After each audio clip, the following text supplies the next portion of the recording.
You may want to log into MyFSU. I'm going to demo some of this up on the screen, but you may also want to follow along on your own. In the back, one of the handouts was the one that is a print screen of MyFSU, and attached to it is a math grid. I will be referring to these two pages here in a few minutes, but you may want to get yourself prepared to follow along. I want to highlight, once you get in there, go to Faculty Services, and then we are going to be spending most of our time over here on the right under the subheading of Advising Tools, and that's really what this handout is. I've kind of made some hash marks on here for some areas that we are going to look at. I don't know about you, but I like having shortcuts on my desktop. When students come in, or if I have an appointment, I like to go in and look at their transcripts, look at maybe their test scores, and sort of prepare for that visit ahead of time. And so consequently, I like having a lot of shortcuts on my desktop so that I can look at all the bits and pieces that will help me do a better job at advising. And so Julie is going to be talking about some of the links that are on her handout. We will also send that to you electronically if you'd like to create some shortcuts on your laptop after our session today.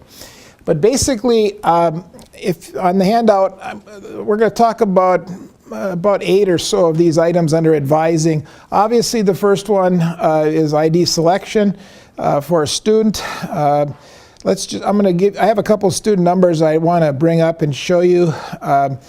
Obviously, you can enter the student's ID number or do it by their last and first name. I'm just going to take and show you one particular one. This particular student's name is Luke Farrell. Once you get in there, you will see a variety of options. The question that I always like to start with is, where are they? Now, I advise students from 31 different programs. Most of you probably will be focusing in on one program area or a group of program areas, and you may know their history. But what I typically do is I go in and I look at their academic transcript just to get a feel for where they are here at Ferris. Click in there, and you'll see where this student is in automotive management. You'll see here where he brought in some credit from a community college, an economics class, and then you'll see his time here at Ferris, and it'll go all the way down. The last entry, of course, is what the student is in right now, fall of 12. You'll notice that in this particular case, this student, he had a good spring 12. Prior to that, he had some challenges academically. He had some Fs and so forth. This was a student that was on probation and has reacted nicely to some of the options, the support activities that we've had to offer. So that's the transcript area, and that is a good tool. I'm going to go back now, back to our list under advising, and if you go down to the third from the bottom, there is an option here called transfer credit articulation. If you recall, this particular student had an economics class that he had transferred in. It's always nice to look at that. You'll see where at this Raritan Valley Community College in New Jersey, he took an economics class. It was their Econ 101. It came in as our Econ 221. Please notice where we only accept classes where the student received a C or higher grade. You'll see also that he took a math class that he received an F in. Of course, there's no value to us here at Ferris. But transfer articulation gives you both the course number from the other school as well as the equivalent here at Ferris. Okay? Again, C or higher rule applies, and you can also see their transcript, but this is kind of a nice summary that may help you prepare and have peace of mind as you move on. sometimes you'll find where it'll say general credit here because there is not a direct equivalency here. It might be that, let's say that it was a class that was economics related, but it was not equal to any Econ 221 here, 222 here. It might be economics 1 or economics general credit. It means that they took an econ class, you know, it was a C or higher grade, but it doesn't equal, doesn't match. We see that quite often. Every college here on campus has somebody that does those transfer equivalency assessments, and they make the call as to whether there's an equivalent or not, and then if not, it's normally a general credit or dash. The reason I'm asking, I met with a student yesterday who got 1 credit of just general ed credit because people didn't know where to park it, but he's claiming it was a 4-credit class at Oakland. And I'm like, okay, show me the syllabus. I've got to find it, because as he described it, I immediately thought of one of our 4-credit classes, and so I know I'm going to have to do a deviation, but I'm not seeing the course, and I wondered if the entire 4-credit Oakland course appears there, or if I'd have to go to the original transcript. Yeah. Michelle, you had your hand up. Are you familiar with this case? I'm the one that enters it. Oh, okay. Okay. So, and it depends, because if they're econ if I send it out for evaluation and the College of Business determined that it didn't quite meet any of the econ courses we teach, that it then became just an econ general credit or 1-S for social awareness. When I override that in the system, it automatically defaults to 1 credit. So sometimes I miss that, to add that 4 to change it. Okay.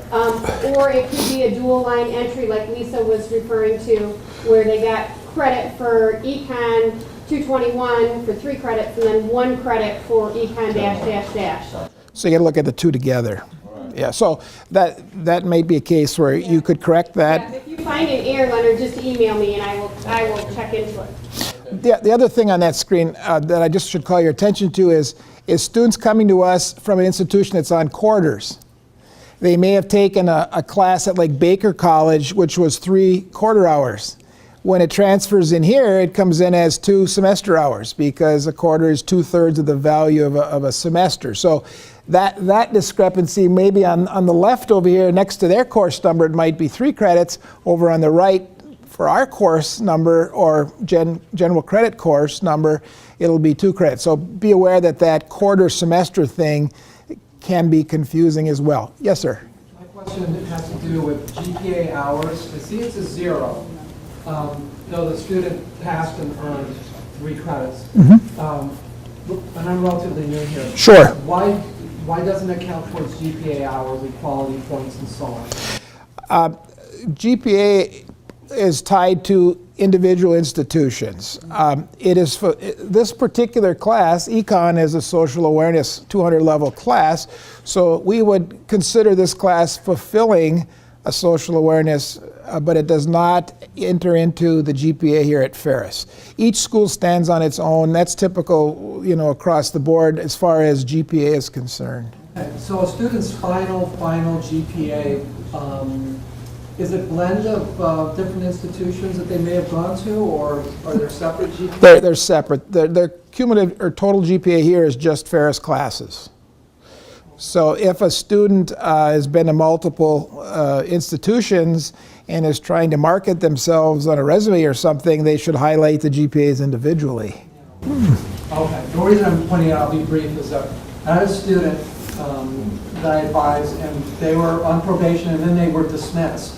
They went to Grand Rapids Community College, took their passing grades, but when I went back to the transcript report, it still basically shows them at still below the 2.0, because those Grand Rapids credits didn't get factored into their GPA. Well, when we get a transcript, let's use this one up here on the board. Let's say that this student took Econ 221 here and got a D in it. And then he went home to this Raritan Valley Community College and took their Econ 101 and got an A in it. And then transferred a transcript back to us. First of all, it takes a while for us to get caught up on that. It would still show the bad grade, if you will, on our transcript, but it would not be calculated in the GPA because he has replaced it with a higher grade. You'll see there will be a little designator, I think it's E, is that right? Yeah, Which means it's been excluded from the grade point calculation. Okay. Okay. And I know that the standing changed to good standing. Yeah. Dismissed.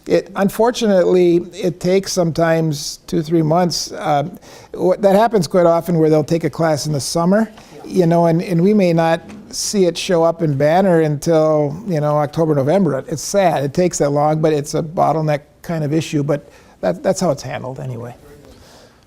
Okay, good stuff. All right. So let's go back to the Faculty Service tab. How many here have ever had a call from a parent saying, I'm worried about my son or daughter and blah, blah, blah, blah, blah? As you know, we have to be careful what we say and do when it comes to that situation. The place to go to verify whether or not the student has given mom or dad the okay to visit with is the comments section. So on this list, I just want to take a second under comments. And this particular student, going way back, it's the entry here on my screen for 8/20/07. It says, granted to parents Tom Farrell, Anne Marie, and stepfather Cliff Bolt. So he has signed a release saying it's okay to talk to mom, dad, and stepdad. Okay? So whenever I get a call or if I were to have someone walk in the office, the first thing I would do after all the niceties of meet and greet and all that stuff, is I would go to the comments section to make sure it's okay. Okay? And so that allows us to proceed and talk about those academic related issues, grades, probation, those kinds of things.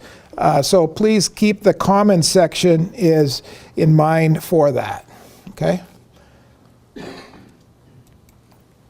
One other thing, as you know, this is the time of the year now when you're meeting with advisees and so forth. The icon right above comments is advisee registration status.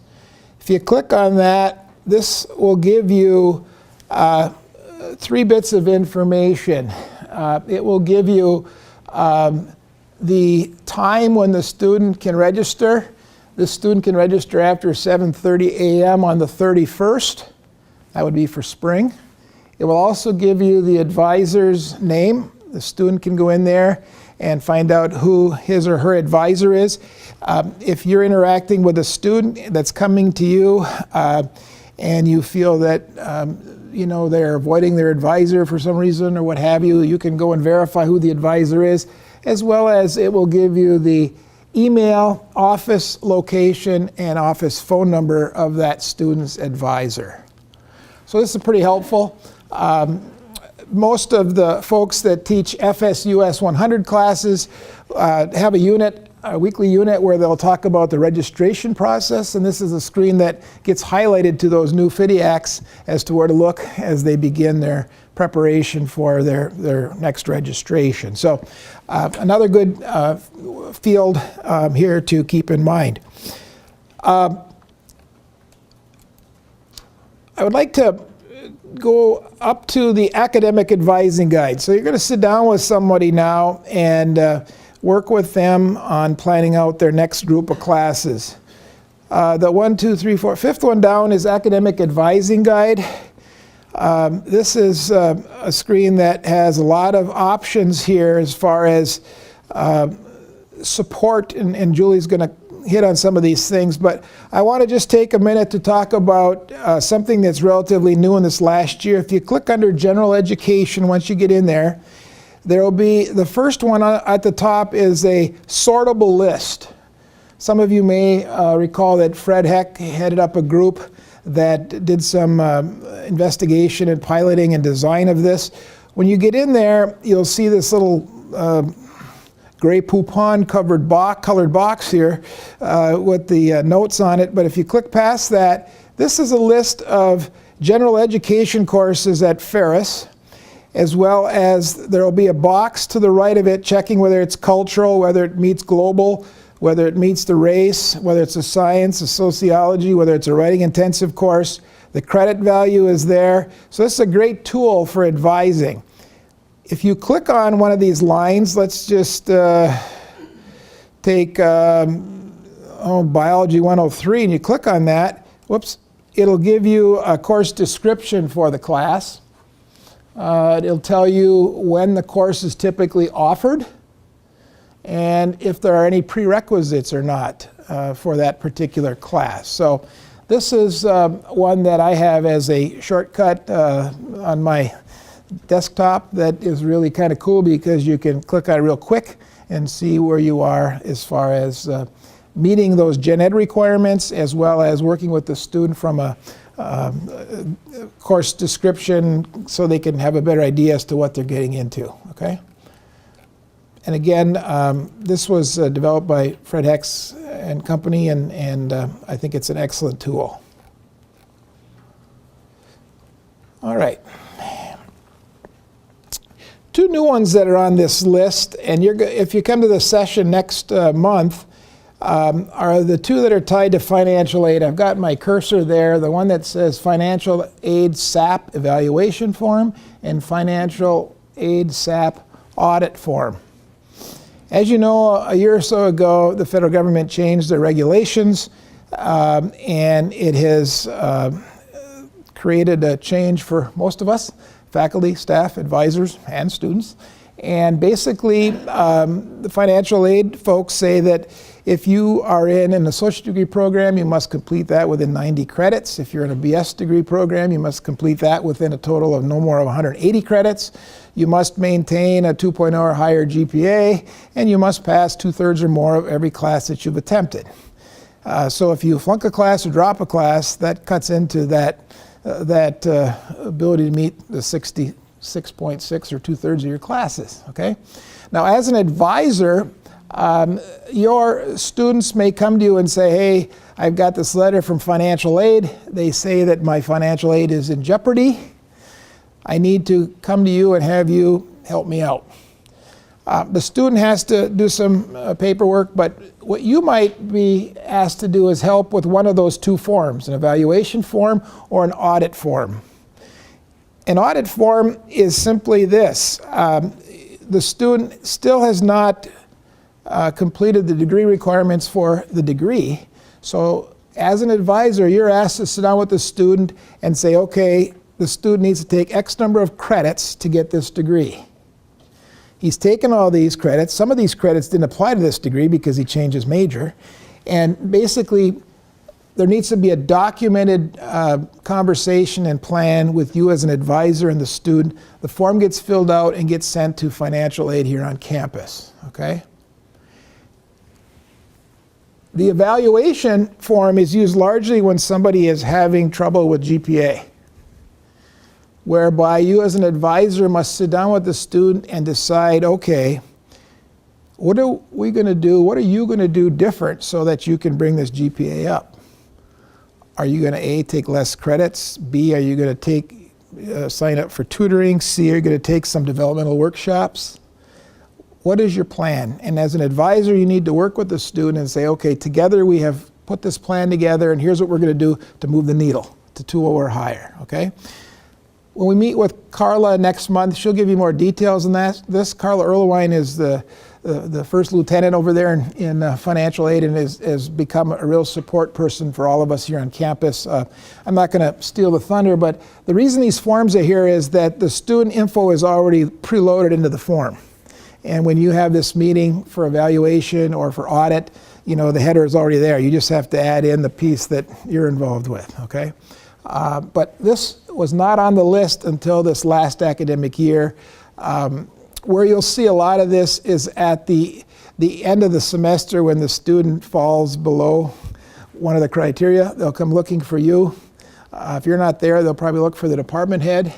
If the department head's not there, they'll come to the dean's office and look for people like myself. But it becomes an issue where if they don't take the time, they run the risk of not getting financial aid.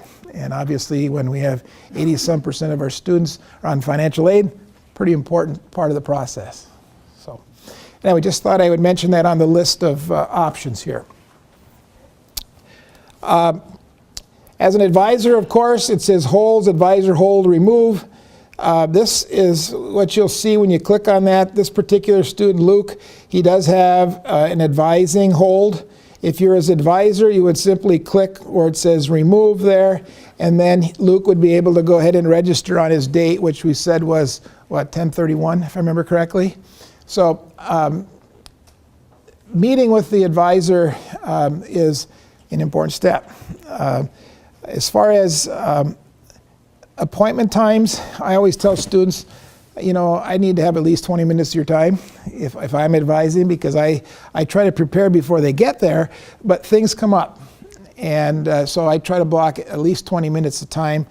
Some faculty members on campus block, you know, have half-hour blocks throughout the 2 or 3 weeks prior to registration. But bottom line is, it's not something you can do on the fly in the hallway on your way to class, or you know, on the way out of class after you're done lecturing someday. It really needs to be a very planned activity, and I would allow at least you know, 20 minutes of time. All right, back up again, Faculty Services tab. I want to jump down to test scores, 1 to the 4th from the bottom. When you click on test scores, you will see either their ACT test scores or SAT test scores. Michigan is primarily an ACT state. Indiana is commonly an SAT state. It seems to be East Coast, more SAT. Midwest is largely ACT other than Indiana. But nonetheless, the scores are up here. The university uses these scores to admit students. But remember, the university has entry requirements that are tied to test scores, but programs do too.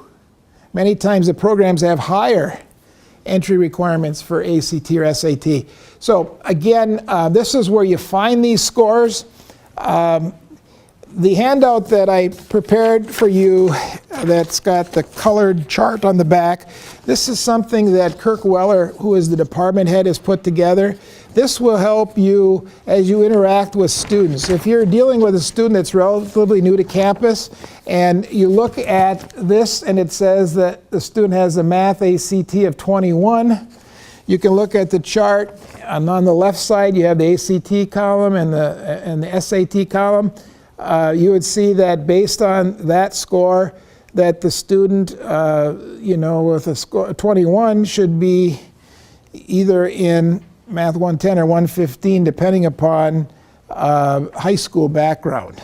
Most of students will probably end up taking 115. They've probably had some algebra at the high school level. But nonetheless, I provide you with this chart and also highlight the test score section as a way to really truly evaluate math.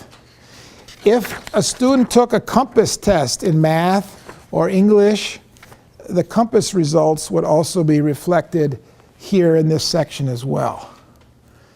In my college, we have a lot of international students where, you know, they have to come into you know, intensive English, and then they have to take a math compass test before we can really start them into the core.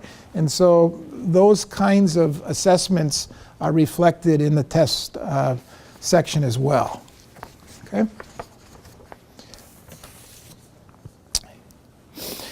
The last piece that I want to highlight as far as tools are concerned is under the tab here, My Degree for Students. It's right below holes, My Degree for Students. Oops, what did I do here? You always have to add it in, the ID in again. Let's do another one here. I'm going to use another student. I don't know if it'll let me. I'm changing gears here. Okay.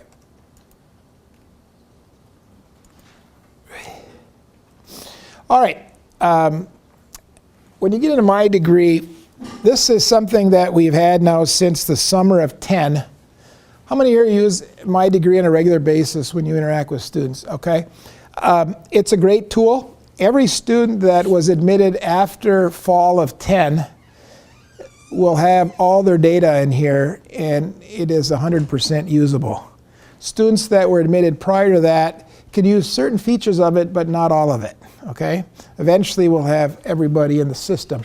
But when you meet with a student, you may want to encourage them to use my degree. You'll probably find a lot of them are more comfortable with it maybe than you are even, because they tend to have less fear than a lot of us.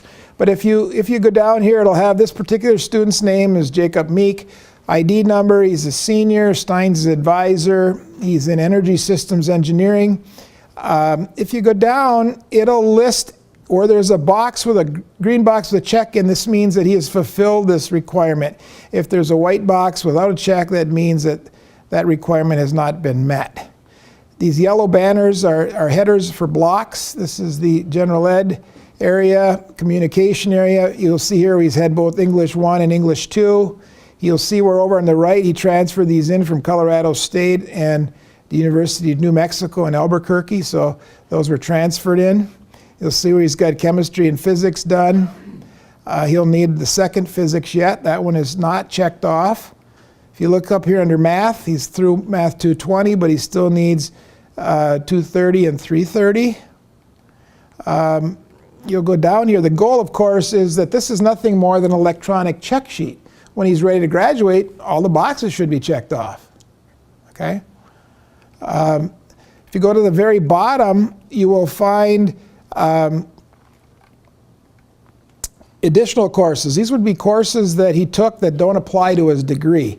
Jacob has changed majors a few times, so obviously, and he's been to other schools. You'll see there's a list of classes here. They're categorized as additional.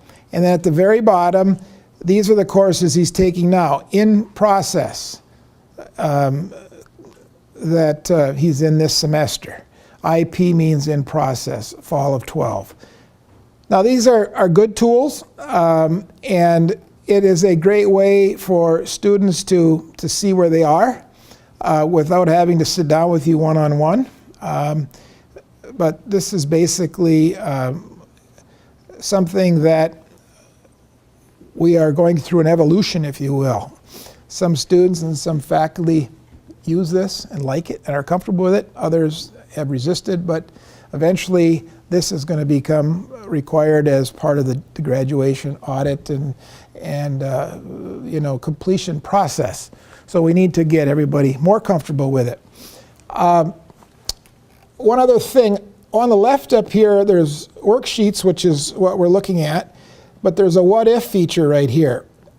If you're talking with a student and the student says, I'm not sure I'm in the right major, beyond, the testing and other things we can do to help, and Julie will highlight some of this, the student can go in here electronically and identify another degreed program, and then the software will take the courses that they have taken or are taking and apply them to that other check sheet to see where they might be if they might want to consider that degree. And so that is what the what if is. When you go into what if, and that's what I clicked, you can just pick another degree, bachelor's degree, then go down here and pick a major. Let's say that, let's just pick, he's in energy systems engineering. Let's just pick, let's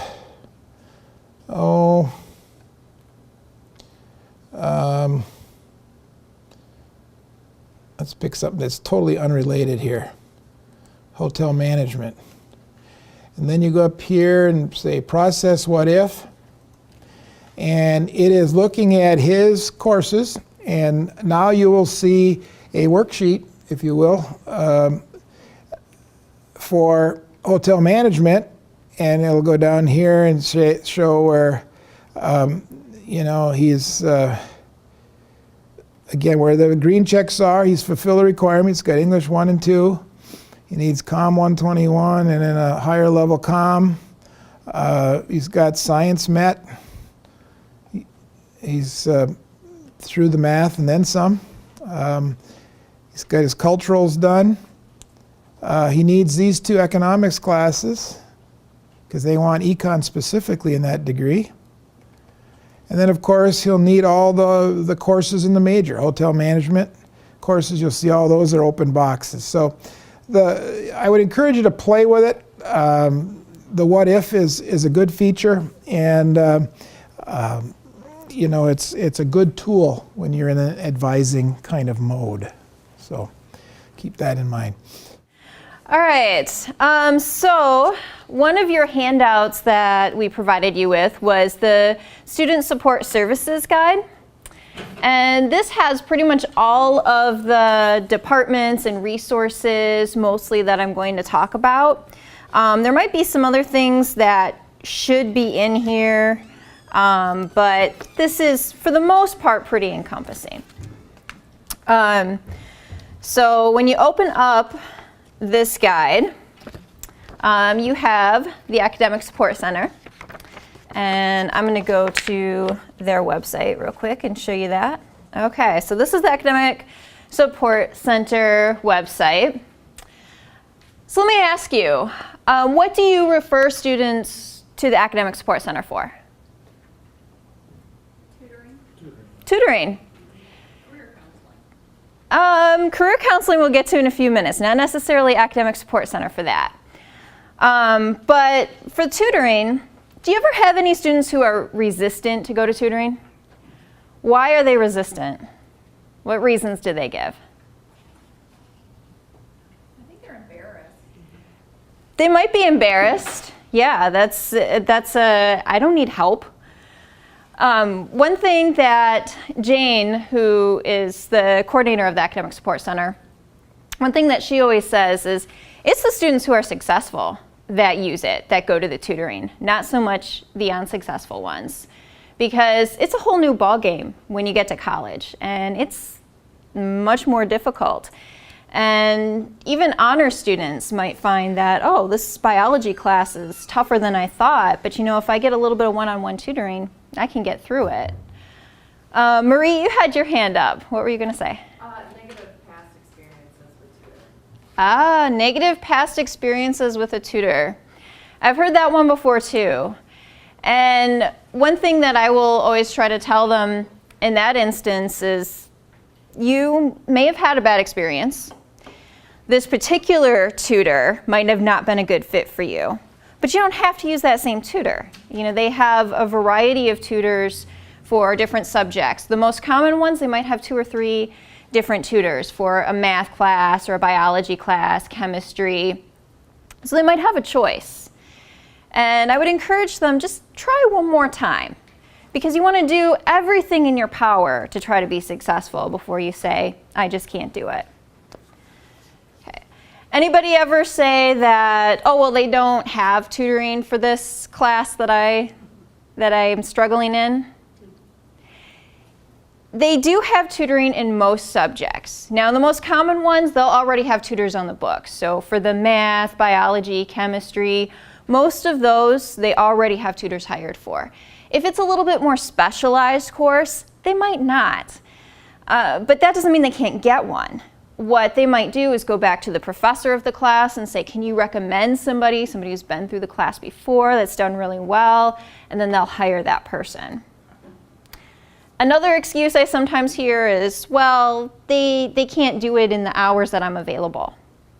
Well, they have something called flex tutoring, where they can go outside the normal hours if they do it, you know, with a contract. So there's things that they can do, and there's ways that they can be accommodating. What else do you know the Academic Support Center has? What about the study skills assistants? How many of you have heard the name Marcia Schuberg? Familiar with that name? No, okay, well, I need to tell you about her. Marcia is a paraprofessional in the Academic Support Center. And I like to refer to her as the guru of academia. What's a guru? Anybody know? Expert? Yeah, a teacher. The Sanskrit word gu means darkness, ru means light. So it's literally somebody who takes you from darkness into the light. So that's what Marcia is doing. She's taking the student from the dark academic abyss into the light. So that's kind of what she's doing. And what are the areas that students struggle with the most? If aside from subject areas, but what do they struggle with academics? Particularly freshmen. Writing. Time management. Time management, that's a good one. We'll get to writing in a second. Time management is a really, really good one, and a lot of them are clueless with that, especially the freshmen, or even upper level classmen, because they could kind of get by as a freshman, depending on what program they were in, without great time management skills, but eventually it's going to catch up with them. So that's one of the things that Marcia will work with them on. Some other things are note-taking. A lot of students struggle with figuring out how to take notes. Never had to do that before, maybe. Test taking, a lot of students will say that they're a bad test taker and need some help with that. Textbook reading, you might know how to read, but how do you read for the most effectiveness? How do you study? And memory. So those are some of the most common things that she does. Also, the Academic Support Center has a speaker series, and you can look at the schedule from their website also. And you can see what things are coming up, staying afloat using the fish philosophy, prescription drug abuse. These are things that mostly students will go to if they're in an FSUS class and they have to go to so many of these. But some of them, like test-taking tips right before final exams, that might be really helpful. And I just did one actually on test anxiety on Tuesday, and that room was packed. It's in the Science Auditorium, Science 102, and there was quite a few people in there, probably 80 people. Okay, so that's the Academic Support Center. Now I'm going to go to SLA. Okay, what's SLA? Who can tell me? Structured learning assistance. Okay, what is that? It's the built-in tutoring is what we tell them. It's math, it's their math lab. Yeah. Is what we tell the students at orientation. Yeah. That's the #1 class we use that one for orientation. Yeah. That's usually how I'll describe it also, is built-in tutoring. There are certain classes, and you have the handout for spring semester, or it's back there if you didn't get it, of all of the classes that will have some SLA sections. So this is something that they specifically have to look for a section when they register that has the SLA. So you can see that on the lookup classes in Banner. You'll see the lab and if there's an SLA attached and all of that. So if it's something that they really struggle with, like they tell you that they're not so great in math, it might help if they look for an SLA section that will fit their schedule.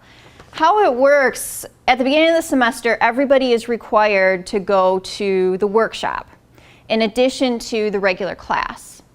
The workshop is led by an SLA facilitator, which might be a paraprofessional, it might be an upperclassman student who did very well in the class, maybe somebody going into education and wants to be a teacher, a math teacher. And they just reinforce whatever they're talking about in the class. They usually will also attend the lecture, the facilitator will attend the lecture, so they can kind of keep up on what the material is and they can review it with the students. In the beginning, everybody in the class is required to go to the SLA section. But after the first quiz or test, only those below a certain grade have to keep going. I will encourage them, go anyway, even if you're not required, because it's still optional for you. So it's just a great way to get a little bit of extra help. Okay. The Scholar Program. Okay, who knows what the Scholar Program is? Anybody hear of it before? It's a mentoring program, is it not? Yes, it is a mentoring program, and not a, I think it's kind of a hidden jewel, a hidden gem at the university. A lot of students, I think, would really benefit from this mentoring program. And there's two different ways you can be involved. You can be involved as a peer mentor, maybe get some volunteer hours, or you can be involved as a mentee, which is great if you have advisees that are having trouble getting connected at the university, maybe just feeling a little bit homesick. It might help if they have a student that they can kind of pair up with. And they have scheduled events and things that they go to. Sometimes they do horseback riding. So they just do fun things, and it's a way to kind of get them involved. Karen Green Bay is the coordinator of that, and she also has a new program that not a lot of people are real familiar with, but it's the Students with Children program. Any of you have heard of it? Okay, a couple people may have. This is also just a way to help maybe some non-traditional students, those who do have children and are going to school, to help them feel a little bit more involved at the university. They also do events, provide some support. And this is a program that's relatively new and is growing right now, but it's good for you as advisors to be aware of it, so that if you have students that feel like everything's set up for the traditional student, the student who is living in the dorms and living off of their mom and dad, and they're just out of high school, but I'm a parent, I have kids, and I just feel like an outsider here. This is a way that they can feel a little bit more welcome. Okay. Also on this sheet, we have some information about developmental curriculum. And most of the people who are going to be doing the developmental curriculum are students maybe in general studies or the university college program. But some of your advisees might benefit from some of the developmental curriculum classes, such as Reading 176. Any of you ever put any of your advisees in Reading 176? Michelle, you have? Yeah. Orientation we have. Yeah. Did they have to take it, or was it? No, there was that split difference for a while there on whether they had to or didn't have to. Mm-hmm. But we recommended them that they did. And Yeah. if they've already done 106, sometimes we recommend that they do 176 also. Yeah. Sometimes it's not required, but if it's an area that they struggle in with reading, and before they get into maybe some of the cultural classes that they're going to take, some history classes, psychology, anything that's reading intensive, they might want a little bit of extra help with that. So that class is really helpful. Any of you familiar with the CARE 102 class? Okay. That's more for the undecided student, but if students are questioning their major, that might be something to put them in also, if they want to take an entire class on it. Okay. You probably know about the Fair State University seminar, but how many of you are familiar with the TIP program, Tuition Incentive Program? A couple people.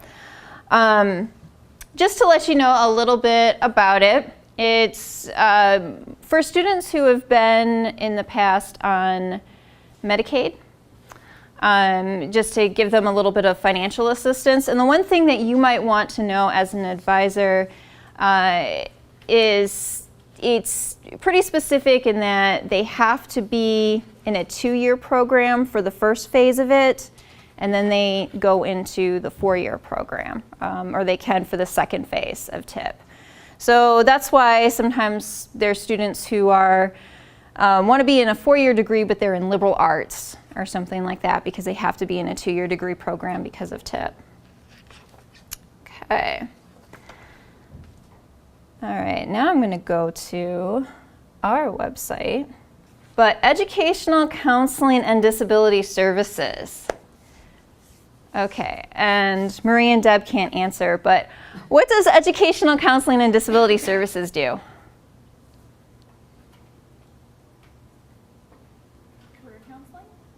Yes, we do career counseling. And that's not to be confused with, and we have Angie in here who has career services in her area. But sometimes students get a little bit confused between what we do and what career services does.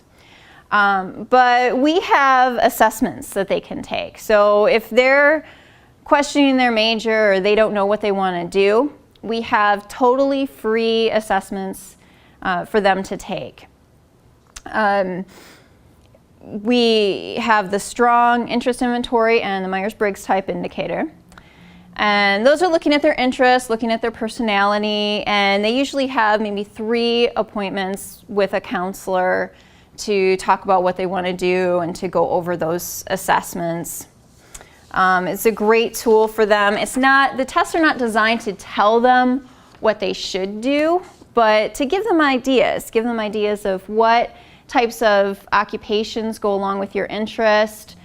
What should you consider about yourself when you look at your personality? How does that affect you in the career world? And you might be getting a lot of that with your advisees right now, because this is kind of our time where we get a lot of students who are thinking about changing their major. And so one of the handouts that you have is for our Career Choices workshop. This is a workshop that they can come to and have a little bit of a presentation on the career exploration process, talk a little bit about career values, what's important to them, and then we will talk about the assessments and if they would like to take those, and we can give them the directions for how to take those. This might be a good workshop for them to come to because we're kind of booked out a little ways for the career counseling right now, but if they come to one of the group sessions, they can get a lot of information right there. And then they do have the opportunity to come back and talk to counselors one-on-one about the assessments that they took. In fact, they have to come back and talk to a counselor about the assessments because we never just give them their results without talking to them about it. Now, we do refer a lot of our students to career services also, because they, and you guys are not on here, I don't think. But Angie, do you want to talk a little bit about career services and just in general some of the things that you do? Absolutely. We kind of take over after they have these assessments. So they have 3 or 4 careers that they're interested because they took these assessments. And we help them research them. Where might they live? What salary could they expect? Most importantly, we help them research what is that employer going to be looking for in that career so they can build skills throughout the next couple of years so they leave here a great candidate. Also included in that is resume writing, mock interviewing, and marketing themselves, helping them find the job postings, career fairs, on-campus interviewing, and then we support all alumni after they graduate. So, what else do we do? What else have you maybe sent students to us for? Disability services. That's kind of a big one. We spend a lot of time on the disability services.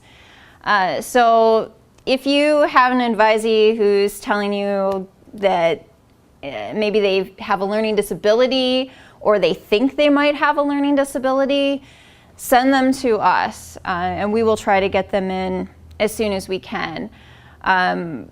We do ask for documentation of those disabilities, but even if they don't have that, send them in to talk to us and we can help them to either get that or see what we can do in the meantime. So if they've mentioned that they've had services in the past, maybe in high school, or if they say anything like, I think I have a learning disability or maybe ADHD and it seems to be affecting me in my classes, send them to us and we'll try to help them. We also do a lot with the educational counseling.